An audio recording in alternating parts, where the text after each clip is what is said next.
misdefining and misunderstanding our priorities. And we have to be very honest with ourselves. I'm an economist, and I always talk economics, and we look at the numbers, and we look at poverty.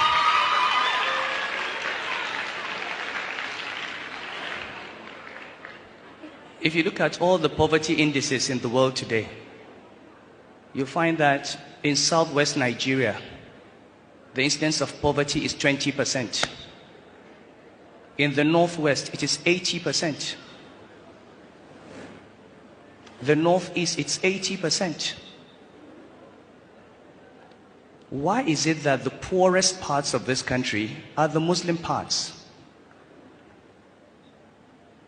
Why is it that in a state that started Sharia in 1999, and we just heard the opening verses today, Iqra bismi rabbika alladhi khalaq. This is the very first verse revealed in the Quran.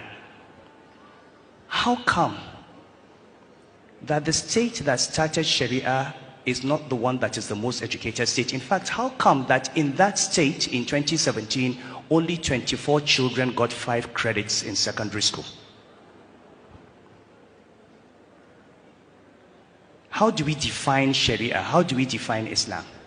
Illiteracy? Malnutrition? Children on the streets? We have to ask ourselves. And we can't ask those questions until we begin to understand through usul that you have to live in this world well in order to serve Allah for the hereafter. For Islam to prosper, we need educated Muslims. We need Muslims that are not begging. We need Muslims who are standing on their feet. Believe me, if poverty continues in the north, Islam will disappear from the north. The Prophet said, Allahumma inni a'udhu bika min al-kufri wal-faqri. Allah, I seek refuge with you from disbelief and poverty. And he said, Kad al-faqru an yakuna kufran. Poverty can lead to disbelief.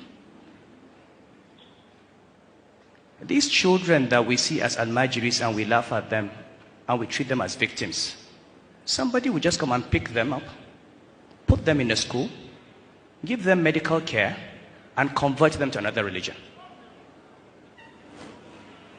And they will do that by the hundreds and the thousands. So, what we see on the street is a product of bad economic policies and wrong priorities. These children are not criminals, they are victims.